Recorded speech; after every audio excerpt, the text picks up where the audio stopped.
ሰላም ቅዱሳን ሁላችሁ እንዴት ናችሁ? ዛሬ እንግዲህ ጥናታችን እንቀጥላለን ማለት ነው።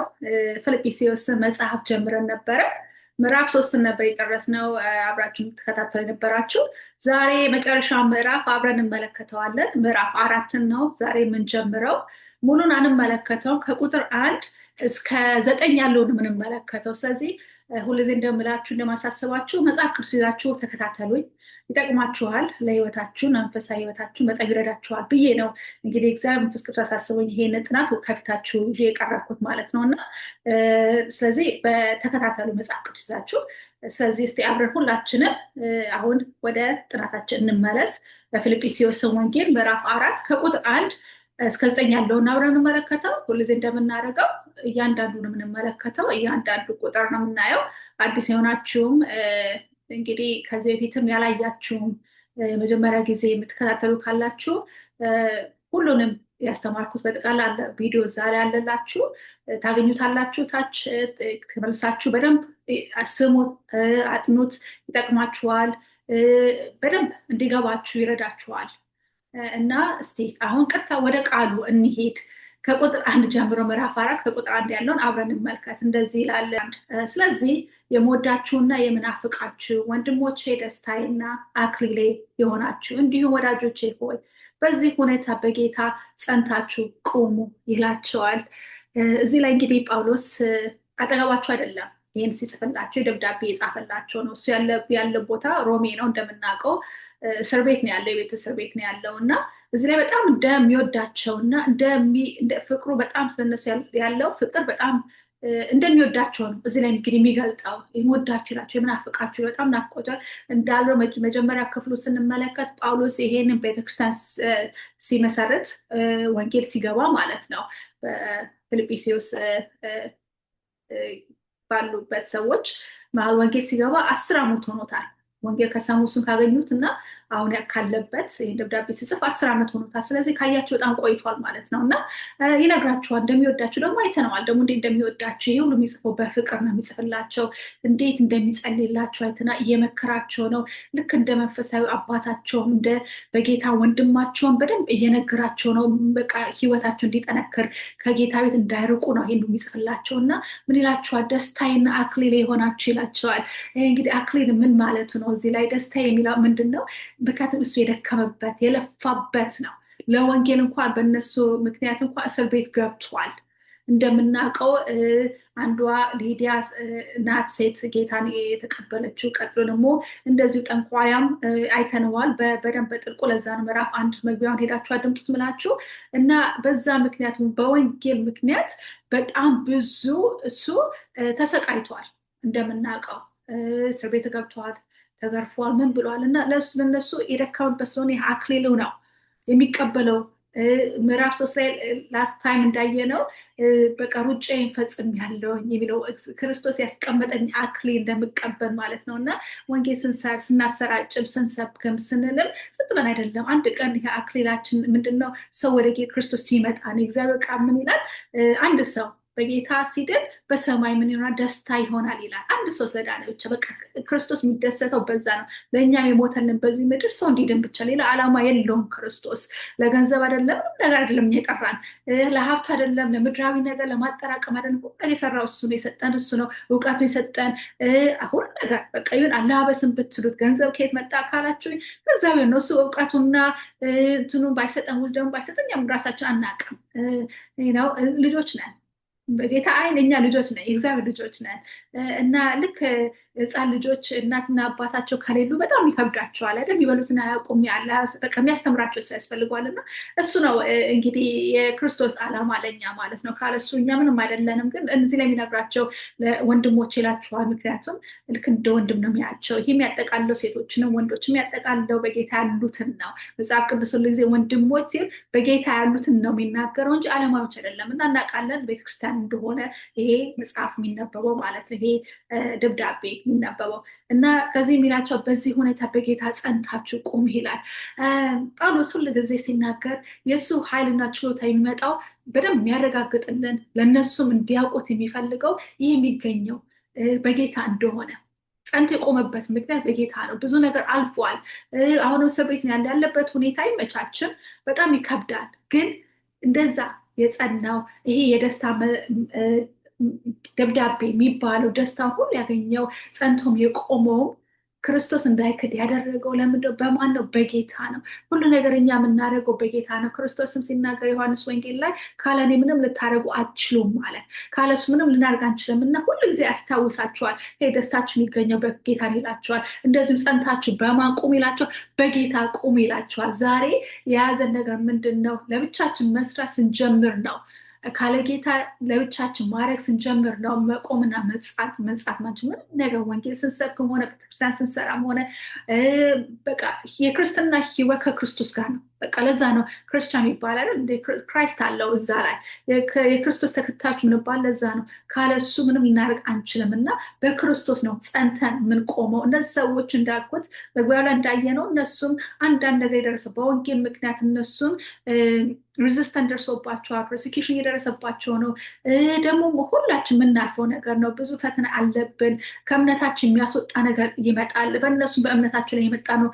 እንዳየነው ምዕራፍ 1 ላይ በወንጌል ምክንያትም እሱ እንደሚያሳድዱትም ሌሎች እነሱ ላይ እየደረሰባቸው ስለሆነ ያበረታታቸዋል።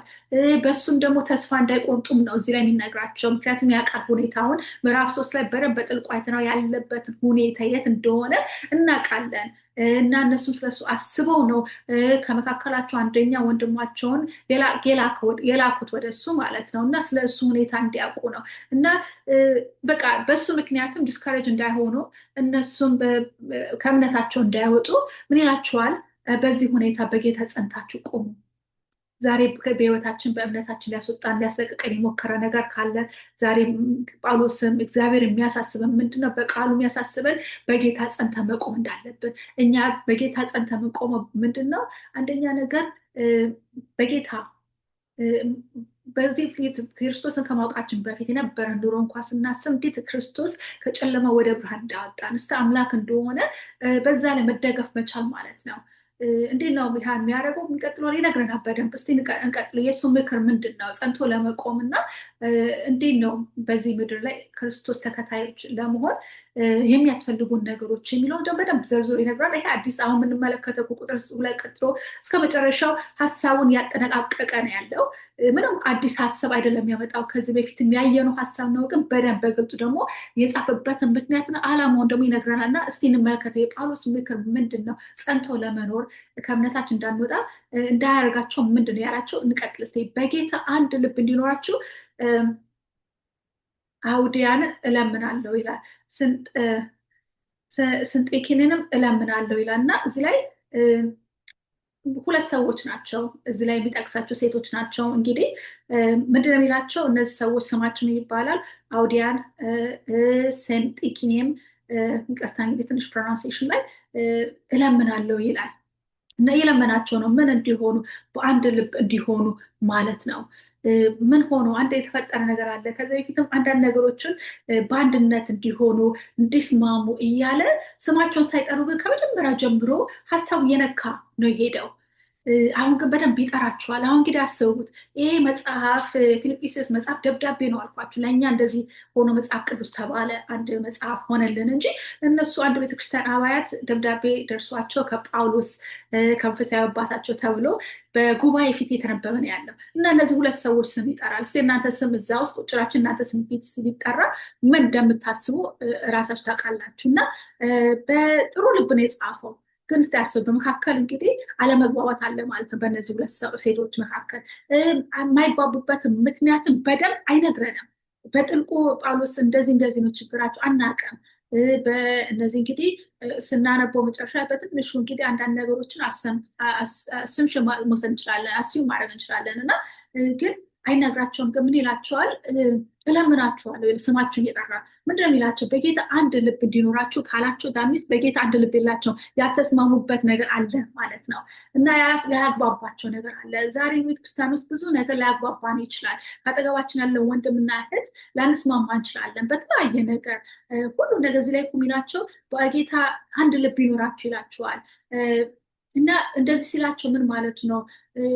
አንድ ልብ ማለት ሁሉ ነገር ዩኒፎርም መሆን አይደለም። አይደል እንዴ? አንድ አይነት አለባበስ ሲኖራቸው፣ አንድ አይነት አነጋገር፣ አንድ አይነት ሳይሆን የማግባባን ነገር እነዚህ ሰዎች መጨረሻ ላይ ቁጥር 3 ላይ እንመለከተዋለን። ወደ ታች ወርደን ምን ይላቸዋል? ወንጌልን በማሰራጨት ረገድ ከእኔና ከቀይ ሌምንጦስ ጋር እንዲሁም ስሞቻቸው በሕይወት መጽሐፍ ከተጻፉ ከሌሎች የስራ ጓደኞች ጋር የተጋደሉትን እነዚህ ሴቶች እንድትረዷቸው እለምናለሁ ይላል። እና እነዚህ ሴቶች ምንድናቸው? አንደኛ በጌታ ናቸው። ቃለማዮች አይደሉም። በቤተክርስቲያን ውስጥ ያሉ ሰዎች ናቸው፣ ሴቶች ናቸው። እና እንዴት ነው የምናውቀው? እዛ በሕይወት መጽሐፍ ላይ ተጽፈዋል። ክርስቶስ ራእይ ላይ እንደም በሕይወት መጽሐፍ ላይ በክርስቶስ በጌታ እንደሆኑ እዚህ ላይ ነግረናል። ሌላ ደግሞ ከጳውሎስ ጋር ወንጌልን በማሰራጨት ይረዱታል ማለት ነው። እና እነዚህ ሰዎች በደንብ እውነተኛ መንፈሳዊ ጠንከር ያሉ ሴቶች ናቸው። ግን አለመግባባት ከፊት አለ መካከላቸው። እሱም አለመግባባት ምን አድርጓል? ይሄ አንድነትን የሚለውን ነገር በቃ ዲቫይድ አድርጓቸዋል ማለት ነው። ዲቪዥን እየፈጠረ ነው ማለት ነው። እና ምንም የሚደበቅ ነገር አይደለም፣ እየታየ ነው። መሪዎች ሊሆኑ ይችላሉ፣ ወይም ያላግባባቸው ነገር በክርስቶስ ያለው ነገር ለመስሪያ ቤተክርስቲያን ውስጥ ጉዳይ ሊሆን ይችላል። በተለያየ ይሆናል። ዛሬ እኛ ያላግባባን ነገር ሊኖር ይችላል በቤተክርስቲያን ውስጥ። ከሰው ጋር ላንስማማ እንችላለን፣ ከመሪ ጋር ላንስማማ እንችላለን።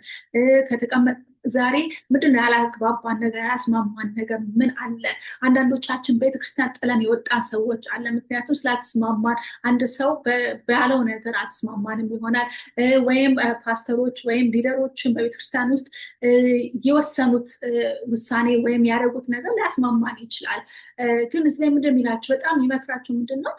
በጌታ አንድ ልብ ይኑራችሁ ይላል። እና አንድ ልብ የሚያደርገን ምንድን ነው? ጌታ ነው። አሁን መልሶ በጌታ ነው የሚላቸው። ካለ ጌታ አንድ ልብ ሊኖር አይችልም። ለጌታ ብላችሁ ማለት ነው አንድ ልብ ይኖራችሁ። ዛሬ የሚመክረን እግዚአብሔር ምንድን ነው? በጌታ ብላችሁ አንድ ልብ ይኖራችሁ። የማግባባን ነገር በቃ ለጌታ ብላችሁ ተውት። እሺ በቃ አንድነት ለመፍጠር ምክንያቱም ከዚህ በፊት አንድነት የሚለውን በደንብ አይተነዋል። እዛም አዲስ ሀሳብ አይደለም ብያቸዋለሁ። ምዕራፍ 1 ላይ ከቁጥር 27 እና ምዕራፍ 2 እስከ ቁጥር 4 ድረስ በደንብ አንድነት ተናግሯል። እዛ ላይ የክርስቶስ ልብ ይኑራችሁ እያለ ክርስቶስ እንዴት በቃ ራሱን ዝቅ በቃ አንድ ልብ የሚፈጥር ነገር እንዳለ ነግሯቸው እንዴት እንደሆነ እዚህ ላይ ግን አሁን በደንብ እየጠቀሰን ሰዎቹ ያልተግባቡት ሰዎች በመካከላቸው እንዳለ ነው። እና ይሄ ነገር እንዴት ይሆናል? በጉባኤ ፊት እንዴት ሰውን እንደዚህ እያዋረዳቸው ነው? ውርደት አይደለም። ይሄ አይደለም። ምን መሰላችሁ? ዲቪዥን እግዚአብሔር አይወድም። የሴጣን ስራ ነው። መከፋፈል እግዚአብሔር አይወድም። እና ሴጣን የሚጠቀሙ በዛ ነው። እና አንዱ አካል ሲጎዳ ማለት ነው ሁሉም አካል የሚጎዳ ነው። አሁን ሁለት ሴቶች በቃ የሆነ እንስንት ነገር ይመስላል በመካከላቸው አለመግባባት ሲኖር ግን በሚሰማ ነው። ሰው ሁሉ ያውቀዋል። እዛ የተቀመጠው ሰው ያልተግባቡበት ነገር አለ። ጊዜ የተወራ ነው እንግዲህ ይወራል። ሰው ያወራ ምን ይላል? እና ዲቪዥን እየፈጠረ ነው። ሜይ ቢ በዛ ውስጥም ተቀምጠው እንግዲህ ግማሹ ከአንዷ ጋር ሊሆን ይችላል፣ ሌላውን ደግፎ ይሆናል። ወንጌል እንዳይሰራ ያደርጋል ማለት ነው። የወንጌል ስርጫቸውን ሊያቆምባቸው ይችላል። እና እንደዛ ነው። እኛ በመካከላችን መከፋፈል ሲኖር፣ አለመስማማት ሲሆን በወንጌል ላይ በተለያየ ነገር ላይ ምን ይሆናል? ወንጌል እንዳይሰራጭ፣ እግዚአብሔር ነገር እንዳይሰራ፣ በህይወታችን እንዳይታይ ይህ የመንፈስ ቅዱስ ነገር ይደፍነዋል ማለት ነው። መንፈስ ቅዱስ ስራ ይደፍነዋል። እና እሱ እንዳይደፈ እንዴት ነው ማድረግ ያለብን? በጌታ አንድ ልብ መኖር አለበት። መስማማት መቻል አለብን። ዛሬ የማያስማማ ብዙ ነገር አለ ሊኖር ይችላል በህይወታችን ከሰው ጋር ከአጠገባችን ካለው ሰው ጋር አንድ ነገር ተናግረው ሊሆን ይችላል። ግን ለጌታ ብሎ መተው አለብን። ለጌታ ብለን ይቅርታ ማለት መቻል አለብን። ለጌታ ብለን አንዳንድ ነገሮችን ባንስማማም እንኳን እሺ ብለን እግዚአብሔር ካለው ይሁን ብለን እንኳን ያህ ሰው ከአጠገባችን ሰው ደግፈን እንኳን ምንሰራ ሰዎች ማለት አለብን። ይሄ ማለት ደግሞ ከጌታ ጋር ወይ ከወንጌል ጋር የሚጋጭ መሆን የለበትም። እንዳትሳሳቱ እዚህ ላይ በደንብ አስፈላጊ ነው። በደንብ እግዚአብሔር ቃል ሰው መከተል አለበት። በድርሷን አይደለም የምናወራው። ነገር ግን በመካከላችን ማንም ሰው ሁለት ሰው ሲገናኝ በስራም ሆነ በትምህርትም ሆነ በቤተሰብም ሆነ ከማንም ሰው ጋር ግጭት ይኖራል፣ አለመስማማት ይኖራል። አንድ ሰው የሚወደው ነገር ሌላ ሰው ላይወድ ይችላል። በምግብ ሊሆን ይችላል፣ በአለባበስ ሊሆን ይችላል፣ በአነጋገር ሊሆን ይችላል። እንደዚህ ነገሮች በቤተክርስቲያን ውስጥ ይፈጠራል። እና እንደዚህ ሲሆን ምንድነው ማድረግ ያለብን? አንድነትን መጠበቅ ያለብን። እሱን በክርስቶስ እንዳለን እሱ እንደሚበልጥ እያወቅን እሱን መያዝና መጠበቅ አለብን። እና አለዚያ የጌታ ነገር እንዳይሰራ ይከለክለናል። የራሳችንም እንኳን በረከት ይወሰድብናል። እንደምታውቁት መዝሙረ 33 ላይ እንደሚናገረው ወንድሞች በህብረት ቢቀመጡ መልካም ነው እንደሚለው ማለት ነው። እኛም በህብረት መቀመጥ አለብን። በዛ ውስጥ ነው በረከት የሚገኘው። ካለሱ ከየትና ከወንድማችን ተገልጥለን ብስንኖር በረከቱ ይወሰድብናል እና እንደዛ ነው የሚላቸው። አንድነት ነው በቃ ዋናው ጢሙ ምንድነው እዚህ ላይ አንድነት ነው። አንደኛው በዚህ መጽሐፍ ላይ አንድነት ነው እና የክርስቶስ አንድነት እንዲኖረን ነው እዚህ ላይ የሚመክረን። ሌላው ደግሞ ይቀጥልና ሌላ ሰውን ደግሞ ይጨምርባቸው ቁጥር 3 ላይ አዎን አንተ ታማኝ የስራ ባልደረባዬ ሆይ ይላል። እነዚህ ሴቶች እንድትረዳቸው እለምንሃለሁ ይላል። አንድ አለ ስሙ እዚህ ላይ ጠቅስልንም ማን እንደሆነ አናውቅም። ከሱ ጋር በደንብ ባልደረባይ ሆይ ይለዋል። አብሮት የሰራ ጓደኛው ነው፣ የጋራ ጓደኛው ነው፣ አብሮ የሚሰራ ሰው ነው። ወንጌል የሚያሰራጭ በጣም የታመነ ሰው ነው ማለት ነው። መካከላቸው እንግዲህ በትንሽ መንፈሳዊ ነገር የጠነከረ ሰው የሆነ አናውቅም ማን እንደሆነ፣ ግን እንዲረዳቸው እንዲያስማማቸው ይጠይቀዋል። በዛ ውስጥ ጠርቶ ማለት ነው። በቃ ያ ሰው ሪስፖንሲቢሊቲ ይሰጠዋል። እና ሁላችን የራሳችን ሪስፖንሲቢሊቲ አለ ማለት ነው። ምንድነው ያ ሪስፖንስ? ለጥሩ ይሆናል ለመጥፎ ነገር ይሆናል። አንደኛው ለጥሩ የሚሆነው አንድነትን እንድንጠብቅ ተጠርተናል። ራሳችን በዚህ ሁለት እንክተት ማለት ነው። አንድነት የምንጠብቅ ሰዎች ነው ወይም ሰው የምንከፋፍል ሰዎች ነው። ከሁለት አንድ እንደነዚህ ሴቶች በቤተክርስቲያን ውስጥ እየከፋፈልን ያለ ነው ወይም አንድነት የምንጠብቅ ነው። እንደዚህ ሰው ጳውሎስ እንደሚናገረው ሰዎች እንዲስማሙ እያደረግን ያለ ነው። እኛም ተስማምተን ለጌታ ብለን እየኖርን ነው ወይም እኛም ወተን እንደነዚህ የተጣላን እና ክፍል እያመጣን እኛ የትኛው ነን ብለን ራሳችን መጠየቅ መመርመር አለብን። ዛሬ ጳውሎስ ለእኛ ቢናገረን ቢጽፈን እኛ አንዱ ከሴቶች መካከል ነን ማነባባው ነገር አለ ወይስ እንደዛ ሰው እሱ ባልደረባይ እንደሚለው የእሱ ሰራተኞች ነው ወይ? የትኛው ነን? እና ዛሬ ሳስባችኋለሁ ጌታ የሚፈልገው አንድነትን ነው። ይሄ አንድነትን መንፈስ መጠበቅ አለብን እና እንደ ጳውሎስም መፍራት የለብንም። ክፍፍል ሲኖር በቤተክርስቲያን ውስጥ መናገር አለብን። ምክንያቱም እኔ ተጎዳው ማለት ከአጠገብ ያለው ሰው ተጎዳ ማለት ነው። እኛ የክርስቶስ አካል ነን። እግር ተጎዳ፣ አንድ ይሄ ጣት ተጎዳ ማለት እኮ ሆል ባዲ ተጎዳ ማለት ነው። ሁሉ አካላችን ተጎዳ፣ እንጎዳለን። ስለዚህ ችላ ብለን ማየት የለብንም። ሁላችንም ስለምን እንጎዳ እኛንም አፌክት ያደርገናል። አንዳንድ ጊዜ ችላ እንለዋል። ከሩሳ ንስቅና አይ እነሱማ ሁልጊዜ እንደዚህ ናቸው እንደተጣሉ ነው አይስማሙ ምናምን። ግን ታውቃላችሁ እኛንም እየጎዳን ነው። ምክንያቱም እኛ አካል ነን። በእነሱ ውስጥ ያለው እግዚአብሔር የሰጣችሁ ጸጋ በእውነት ፍሎ እያደረገ አይደለም ማለት ነው። እየወጣ አይደለም። እኛ እየባረከን አይደለም። እንትን ያለ ነው። እንኳን እሱ ለእኛም ብቻ ሳይሆንም ለዓለማዊ እንኳን ሲመለከተን ሁልጊዜ የተጣላን የተከፋፈን ሲመለከተን በቃ ወንጌል እንዳይሰሙ ልባችሁ ይዘጋል። በቃ ይዘገንናል። ሰው እንደዚህ ሲሆን አይደል እንደ ሲከፋፈል ማን የተከፋፈለ ቤት መግባት ይፈልጋል? ማን የተጣላበት ቤት መግባት ይፈልጋል? እሱ አይፈልግም። ቤተክርስቲያንም እንደዛ ነው። እና በቃ ለዛ አንድነት ለጌታ ወንጌል ብለን አንድ መሆን አለብን። በክርስቶስ ኢየሱስ አንድ ልብ እንዲኖረ ያስፈልገናል። እና ዛሬ ማሳስባችሁ በልባችሁ እንደዚህ የተከፋፈለ ይቅር ማለት ቻሉ። ሄዳችሁ ከዛ ሰው ጋር ተታረቁ። ማስታረቅም ካለባችሁ ማስታረቅ አለባችሁ። አንዳንድ ጊዜ የምንመስል ይሄ ጋስፕ ምንድነው ይመስለናል። ለሰው መናገር እንደዚህ አይደለም። በደንብ መናገር አለብን። ቤተክርስቲያን ኃላፊነት ለመሪዎች መናገር ካለብን መናገር አለብን። ነገሮች መስተካከል አለበት። ቤተክርስቲያን ኦርደር ያስፈልገዋል። ምክንያቱም መንፈስ ቅዱስ ስፒሪት ኦፍ ኦርደር ነው እንጂ ኮንፊውዥን አይደለም። ኮንፊውዥን አይሰጠንም። ክፍፍል የለ መንፈስ ቅዱስ ባለበት እና እኛ ውዝደም ሰጥቶ አንዳንድ ነገሮች ራሳችን መስራት ያለብንና መናገርን መዋጣት ያለብን ሰዎች መሆን አለብን። ልክ እንደዚህ ጸጥ ቁጭ ማለት የለብን። ጳውሎስ ከሚጠራ ስማችን ድረስ መጠበቅ የለብንም። ተነስተን እኛ ማድረግ ያለብን ማስማማት ያለብን ሰው ማስማማት አለብን። እኛ መስማማት ካለብን ሄደን ለዛ ሰው አነጋግረን ልክ እንደ ትልቅ ሰው አእምሮ እንዳለው ሰው ቁጭ ብሎ ተነጋግረው ለክርስቶስ ህብረት ብለ ከዛ ሰው ጋር ተታርቆ እንደገና እህትና ወንድም መሆን ማለት ነው። እና እሱ ነው እዚህ ላይ የሚነግራቸው። ቀጥሎ ደግሞ ይቀጥላቸዋል፣ ምክሩ ይቀጥላል። እና ምንም ጊዜ በጌታ ደስ ይበላችሁ፣ ደግሜ እላችኋለሁ ደስ ይበላችሁ ይላቸዋል። እና እዚህ ላይ በጣም ደስ የሚለው በጌታ ይላቸዋል መልሰው። ደስታው የሚመጣው ከማን ነው? ከጌታ ነው። አሁን ዘጥ ደስ ይበላችሁ አይላቸውም። ሁልጊዜ ነው ደስ ይበላችሁ ነው። የኛ ደስታ ይመጣ አሁንም በማን ነው? በጌታ ስለሆነ ነው። ሁልጊዜ ደስ ይበላችሁ። እንዲህ ነው የጳውሎስ ደስታ ይመጣው። ደስታው ከጌታ ካልሆነ እንዴት አንድ ሰው እስር ቤት ቁጭ ብሎ እንደዛ ተገርፎ ተገላቶ እስከ ሞት ድረስ የደረሰ ሰው ደስተኛ ስንቴ ነው? 16 ጊዜ ነው ፊልጵስዩስ ውስጥ መጽሐፍ ቆጥረን ብናየው 16 እንደዛ ነገር ነው። ደጋግሞ ደስ ይበላችሁ ይሉ ስለ ደስታ የሚያወራ ደጋግሞ ደጋግሞ ደጋግሞ። ይህ ሰው ደስታ ከሌለው ስለ ደስታ አያወራም። እና ከየት መጣ? ይኸው ራሱ ይነግሯል ሚስጥሩን እዚህ ላይ በጌታ ደስ ይበላችሁ። ደስታችን የሚመጣው በጌታ ነው። ያም ደስታ ምንድን ነው? ስለተሟላ አይደለም። ጌታ ስለባረከን አይደለም። እንደዚህ አይደለም። ምድራዊ ነገር አይደለም። የእኛ ደስታ የሚመጣው ሳልቬሽናችን ላይ ነው፣ ደህንነታችን ላይ ነው። የእኛ ደስታ ያለው ክርስቶስን እንዲያገኝ ነው። በቃ ሲበቃናል። የዘላለም ሕይወት ወርሰናል። ብኖር እንዳለው ምዕራፍ 1 ላይ ብኖር ለጌታ ነው፣ ብሞት ለጌታ ነው ያለው ጳውሎስ።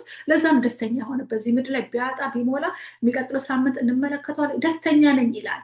በሁሉ ነገር አለኝ፣ ሁሉ ነገር አይቼዋለሁ ይላል። ደስተኛ። እኛም እንደዛ መሆን አለብን። ደስታችን ምንድነው? አይናችን ክርስቶስ ላይ ሲሆን ነው። ሳልቬሽን እንዳለን በቃ ሲበቃናል። በሱ ነው እኛ መደሰት አለብን። በጌታ ስለሆነ ደስ ማለት አለብን እና ሁል ጊዜ ደስ ይበላችሁ። ይሄንንም ሀሳብ አዲስም አይደለም እንዳልኳችሁ ምዕራፍ 1 ላይ በደንብ ተናግሮታል። ምዕራፍ 2 ቁጥር 17 ላይ፣ ምዕራፍ 3 ቁጥር 1 ላይ በደንብ ስለደስታ ይነግረናል። ደግሞ ሀሳቡን ነው እንግዲህ ያጠቃለለ እየነገረን ያለው እና ዛሬ ደስታችን የወሰደው ምንድን ነው እንዳንደሰት ያደረገው? ስራችንን ስላጣን ነው? ገንዘብ ስላጣን ነው? ስለአቃተን ነው? አቅም ስለሌለን ነው? ስለደከመን ነው? ስለታመምን? ምንድን ነው?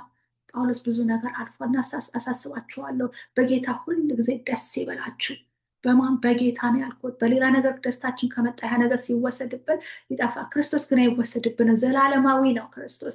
አንዴ ክርስቶስ እንዳዳኛችን ስንቀበል ያ ደስታ በውስጣችን አለ። አንደኛ መንፈስ ቅዱስ ወይም ደግሞ ደስታ ነው። ዛሬ ደስታችን የተሰረቀው አይናችን ክርስቶስ ላይ እናድግ። ክርስቶስ ያን ደስታ በውስጣችን እንደገና እንዲመልሰው እንጠይቀው እና ደግሞ እንዴት እንደሚመለስ ደግሞ ይቀጥላል፣ ይነግረናል። ሁሉም ነገር ነው ጳውሎስ እዚህ ላይ የሚዘረዝርን። ቁጥር 5 ገርነታችሁ በሁሉ ዘንድ የታወቀ የሆነ ጌታ ቅርብ ነው ይላል እና ደስ ይላል። ገርነታችሁ ይላል። በእንግሊዝኛው ፎርቤራንስ ይለዋል፣ ግሬሽስ ይለዋል፣ ኮንሲደራንት ይለዋል እና በቃ በሁሉም መታየት አለበት። ለምንድን ነው የመታየት የሚችለው ደግሞ ካላችሁ ጌታ ቅርብ ነው። የእኛ ተስፋ እኮ ክርስቶስ እንደሚመጣ ነው አይደል እንዴ? ክርስቶስ እምነታችን ሳልቬሽን ምንለው ምንድን ነው? እዚህ ምድር እኮ አይደለም፣ ስንሞት እኮ የሚያበቃ ነገር አይደለም። ግን እናውቃለን ክርስቶስ ሲመጣ ሁሉ ነገር እንደሚጨምር፣ ይሄ አክሊል የሚባለው ነገር እንደምናገኝ፣ ከክርስቶስ ጋር ለዘላለም እንደምናገኝ ተስፋችን በሱ ስላለ ስንሞት ህይወት እንደሚቀጥል፣ በቃ በዚህ ክብር እንደምንነሳ ነው እዚህ ላይ የሚነግረን ጳውሎስ።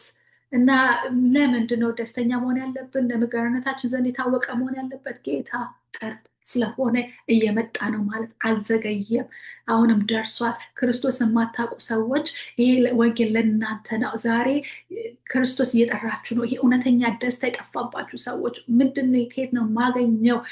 እውነተኛ ደስታ የሚመጣው በክርስቶስ ብቻ ነው፣ ሌላ በማንም የለም። ይህ የሚመጣው ደግሞ ክርስቶስ እንዳዳኛችን ስንቀበል፣ እንደ ጌትነቱ ለኛ እንደሞተልን ስናምንና ከኃጢአታችን ሁሉ ነገር ዞር ስንና እሱ መከተል ስንጀምር እውነተኛ ደስታ ይመጣል።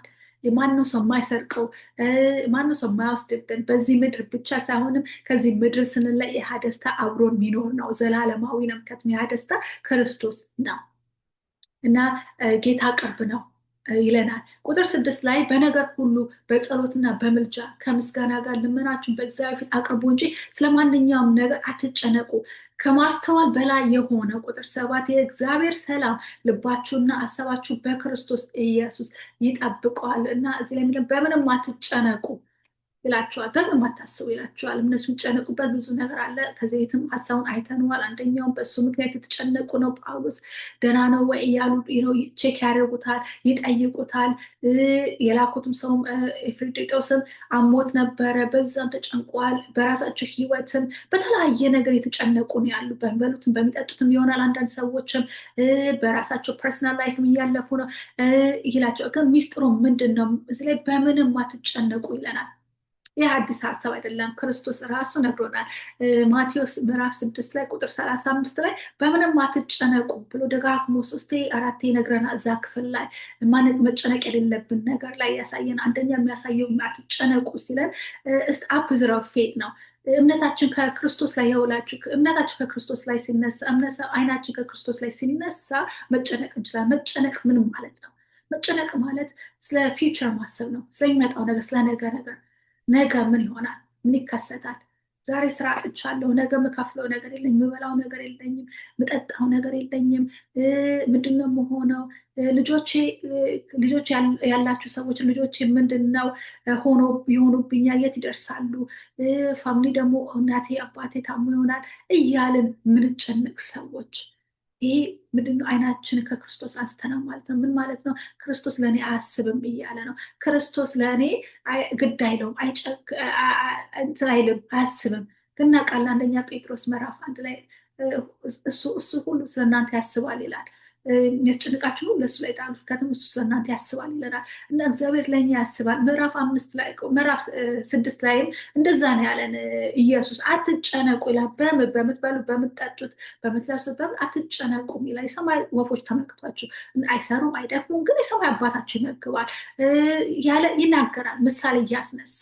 እንደዚሁም እነሱን ከመገብ እንደዚህ ካደረገላቸው እናንተስ ከዚህ የበለጣችሁ አይደላችሁም ወይ? አይደለንም እንደ ኢየሱስ ክርስቶስ እኮ ለእኛ ነው የሞተው መስቀል ላይ። ለወፎች ሞቷል እንደ አይደለም፣ ለእኛ እኮ ነው የሞተው፣ ለኃጢአተኛ እኛ ብሎ ሞቶልን። ስለዚህ ራሱን ነፍሱን ከሰጠ ለምንድነው ለእኛ ማያስበው? ምን ያቅተዋል ጌታ? ሞትን ካሸነፈ ያቅተዋል እንዴ? ለእኛ ቤት መስራት ያቅተዋል እንዴ? ገንዘብ ካስፈለገ መስጠት? ግን እሱ አይደለም ሀሳቡ። ሜን ፖይንቱ በዚህ ምድር ላይ ስንኖር የኛ ፕሬፓሬሽን ነው በሚመጣው ክብር ላይ እግዚአብሔር የሚፈልገው በቃ እሱ ላይ እንድንታመን እሱ ላይ እንድንደገፍ ነው የሚፈልገው። እምነታችን እንዲጠነክር ነው የሚፈልገው። እና በምንም አትጨነቁ ካላቸው በኋላ እንዴት ያ ጭንቀት ከኛ ላይ እንደሚነሳ ይነግረን። አንዳንድ ነገር ሲመጣ ስናያት ችግር ሲመጣ በምንድን ነው ማድረግ ያለብን? እዛ ምን ይለናል? በጸሎትና በምልጃ ይለናል። ጸሎት በጣም አስፈላጊ ነው። በክርስትና ህይወት ውስጥ ጸሎት በጣም መጸለይ ያለብን፣ በሁሉም ነገር መጸለይ ያለብን። ክርስቶስ ራሱ ይጸልይ ነበር በዚህ ምድር ላይ ሲመላለስ። እኛ መጸለይ ያለብን ምን ያደርጋል? ጸሎት ስንጸልይ ያለን ጭንቀት ከራሳችን ተነስቶ ወደ እግዚአብሔር ላይ እንጥለዋለን ማለት ነው። እግዚአብሔር ቃል እንደሚናገረን ሁለተኛ ቆሮንቶስ ላይ ምንድን ነው የሚለን?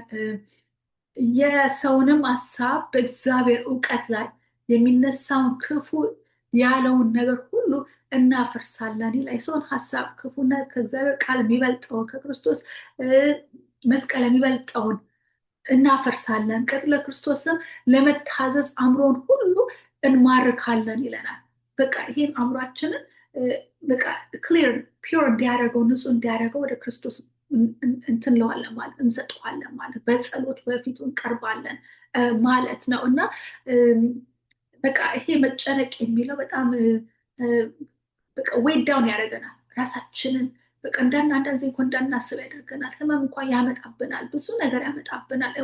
ዌራስ ዳውን እና ምሳሌ 12:25 እንደዚህ ያለ ጭንቀት ሲናገር ሰውን የልቡን ሀዘን ያዋርደዋል ይለዋል።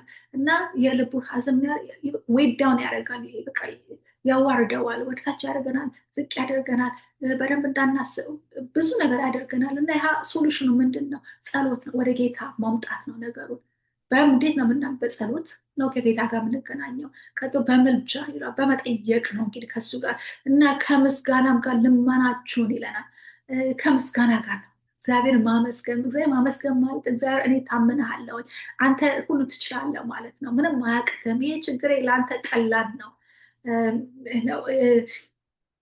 ሁሉ ነገር ትችላለህ ማለት ነው። በቃ ምስጋና ነው እግዚአብሔር ልብን የሚከፍተው።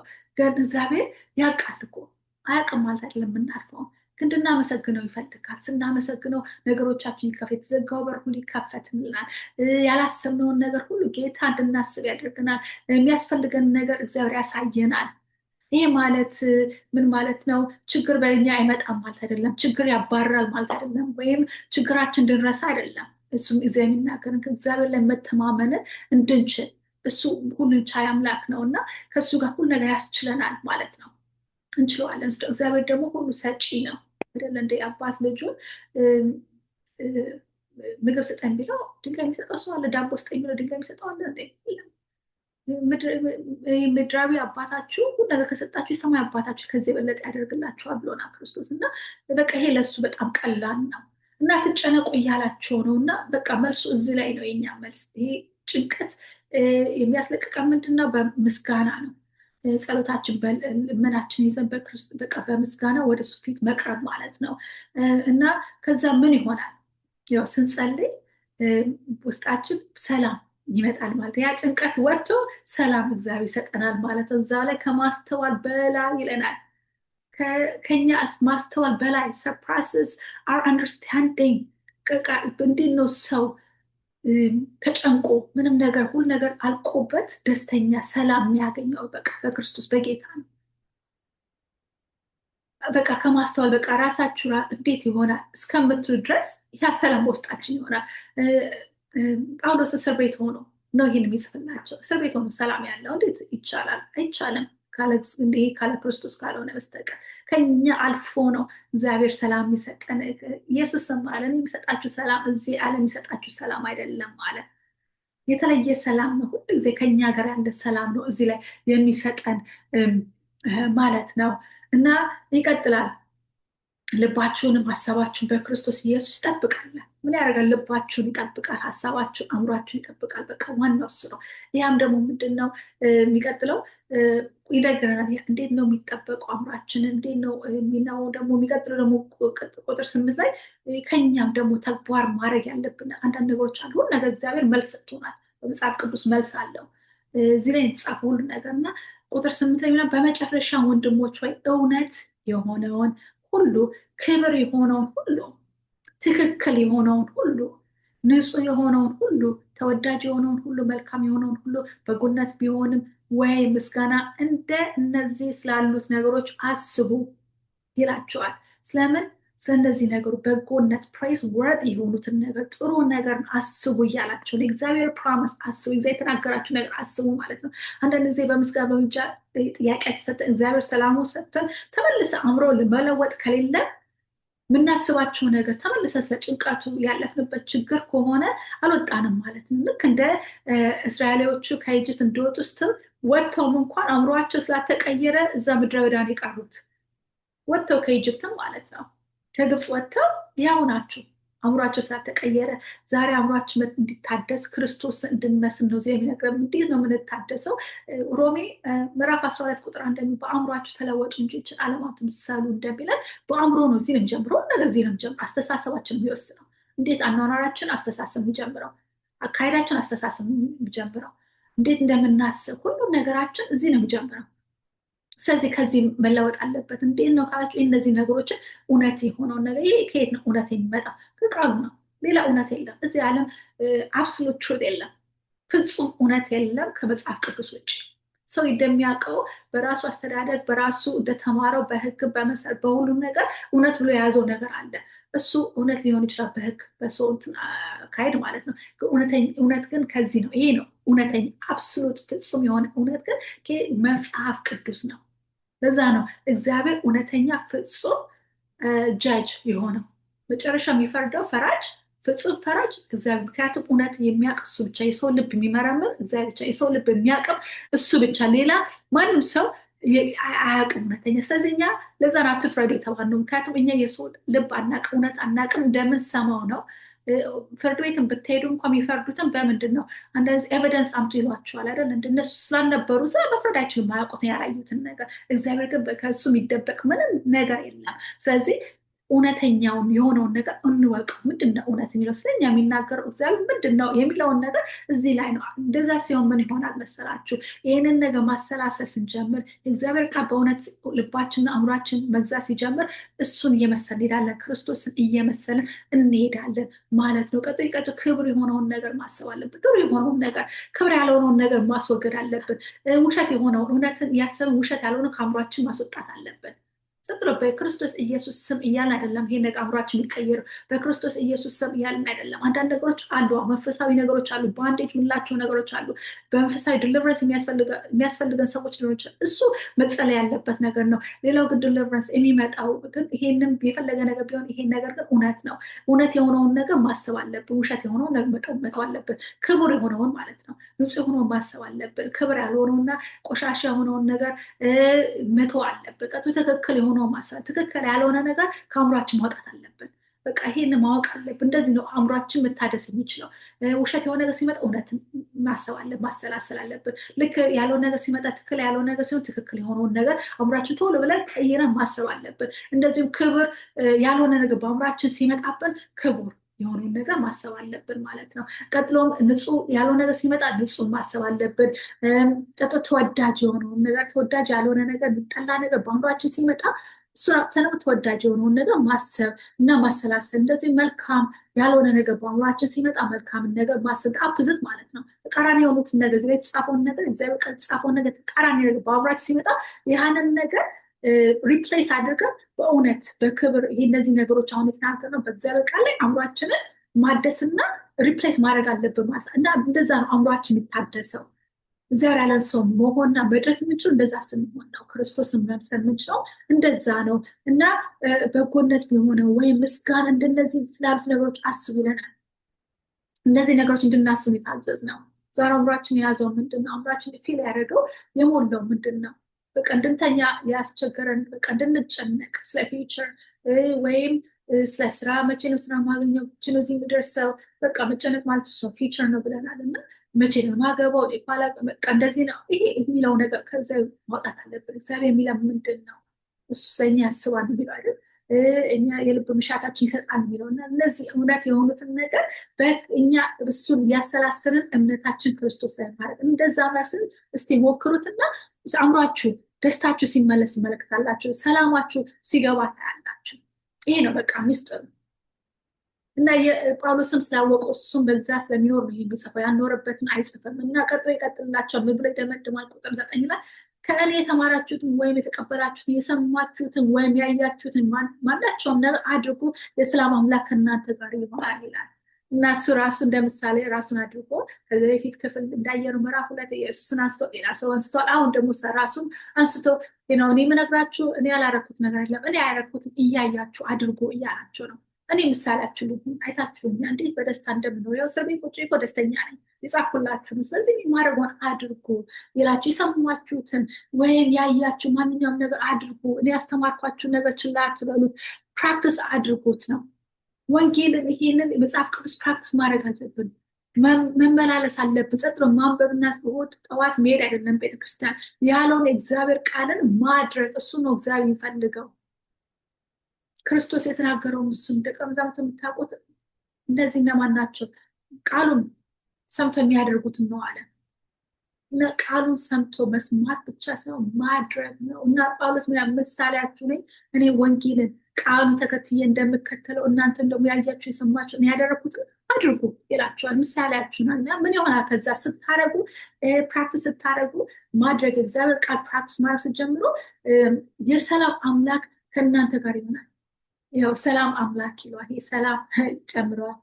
ማድረግ ስንጀምር የተናገረ መጸለይ ስንጀምር አብሮ መታደስ ሲሆን የሰላም አምላክ ከኛ ጋር ልባችንን እግሯችን ይቆጣጠር፣ ሰላም በውስጣችን ይገባል። እግዚአብሔር ሰላም አምላክ ነው። ሰላም በውስጣችን ይኖራል ማለት ነው። እና እንደዚህ ብሎ ይነግራችኋል። እዚህ ላይ ነው የምናቆመው የዛሬውን ክፍል።